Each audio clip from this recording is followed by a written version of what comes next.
of the best guides in Vinewood. Get the inside scoop on all the hot spots.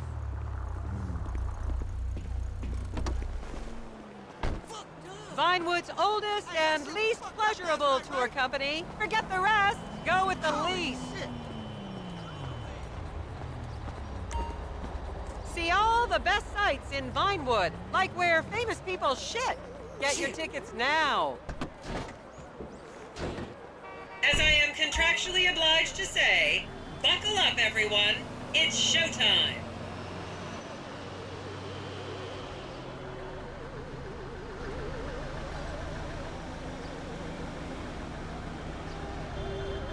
Vinewood is often referred to as the anal bleaching capital of the world.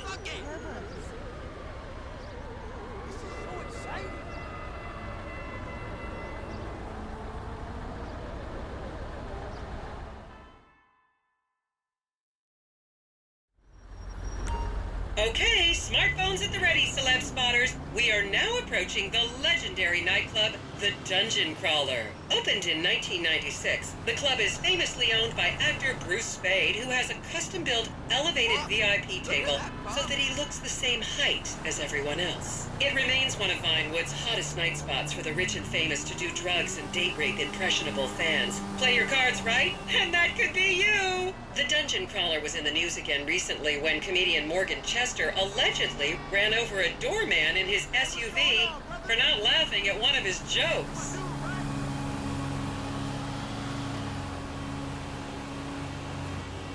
That ain't good. I could really go for a latte. Yes, this is him. Jeez. I've heard of your organization. Oh, fuck! Oh, and now a treat for you closet glam rockers on board. We're coming up to the infamous Tequila La Rock Bar. Back in the day, this was a restaurant run by the mob until it got shut down over the Adam's apple in the soup controversy of 1982. It reopened as the Tequila La Bar in 1983 and soon became a mecca for hair metal bands and fans from across the country. It's rumored that the Love Fist song Dangerous Bastards was written about a night they partied here on mescaline with some transgender twins.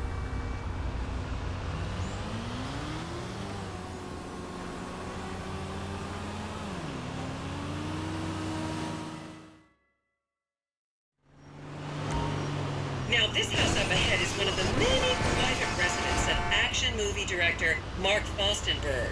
Fostenberg still maintains he was out of town when a 15-year-old Mexican girl was found dead in his pizza oven in 2007. The case was settled out of court and all charges were dropped. The girl's family now live on the next street.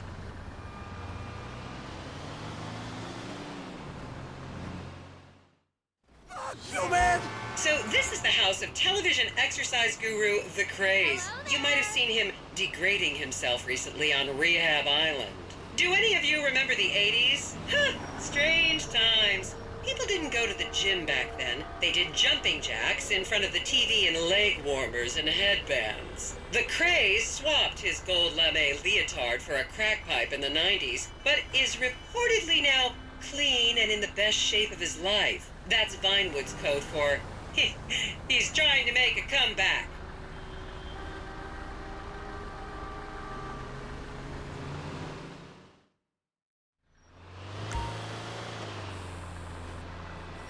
This is the home of celebrity wild child Martha Term. Daughter of 70s comedy star Joni Term, Martha spent her teens partying on booze, her early 20s partying on coke, and her mid-20s staring at her shoes on heroin. Her tell-all autobiography about the difficulties of growing up really rich in Vinewood only sold 30 copies last year.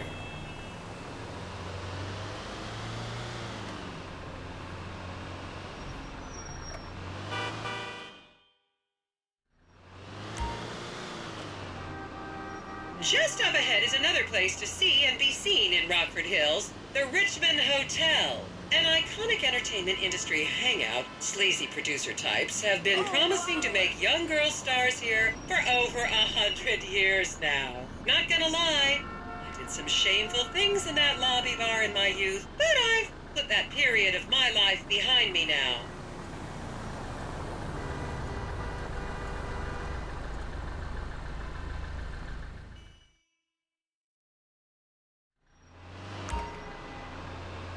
can see the landmark Weasel Theater, which was opened here in Morningwood in 1930. Some of the biggest movies in history have premiered at this theater, including Blue Blood, Shoulder of Orion, and The Many Wives of Alfredo Smith. You might remember the controversial premiere of the gladiator comedy Lions and Donkeys in 1984, when star Chip Hampton walked up the red carpet with two slaves in chains.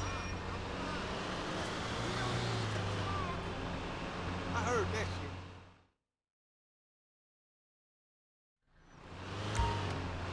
And now to our left, ladies and gentlemen, is the famous Richards Majestic Studios. The product placement for classics like Nelson in Naples and Rum Runner, and the not-so-classics like Vinewood Zombie and Shoulder of Orion 2 was shoehorned into the final edits right behind those very gates. Everyone has a favorite Solomon Richards movie. An American Divorce really helped me through a difficult time when I was bankrupting my first husband. Oh, come on, don't people in the Midwest watch movies? You must have seen Defender of the Faith. No? Wow, tough crowd.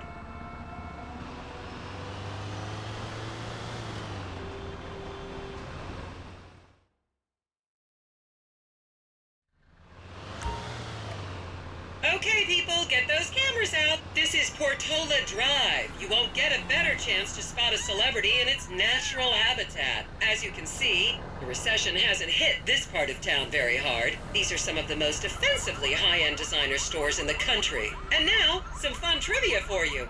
There have been a number of movies shot on Portola Drive, mostly awful ones about rich idiots, including the blockbuster 2005 romantic comedy, Shoe Whore, that's credited with sending women's rights back 50 years. The store we're passing now is where British star Charlotte Crown was caught on film in the changing room, eating and purging the same burrito over and over again, just like a dog. Oh, damn!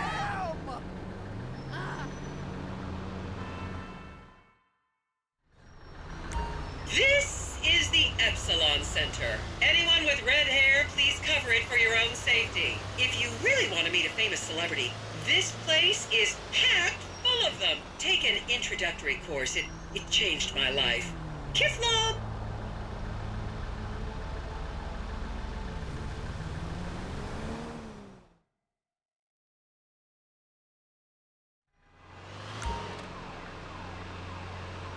And here is City Hall. This is where the mayor's office is, if any of you care. You might recognize this building from the 20-minute final dogfight to save Earth in the movie Invasion Los Santos.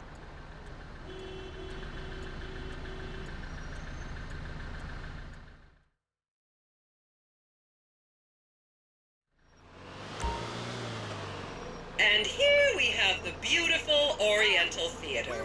Riots broke out on the theater's opening night in 1928 as desperate fans tried to get upskirt shots of the legendary silent movie star Miriam Turner, much like you're doing today, except with really heavy cameras. My daughter tells me it isn't politically correct to say Oriental anymore, but considering some of the other common terms for Asians in the 1920s, the name could have been a lot worse. There's a saying that to go to Los Santos and not see the Oriental Theater is like going to China and not visiting a burger shop. You know, I've never really understood what that means, but...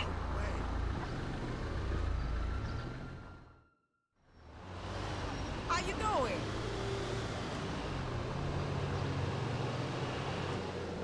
And here we are, back on the strip. As they say in Vinewood, that's a wrap, folks. I hope I managed to take your minds off the economic downturn for just a little while. I'd like to remind any Europeans that 1% is an insult, not a tip. Enjoy the rest of your vacation.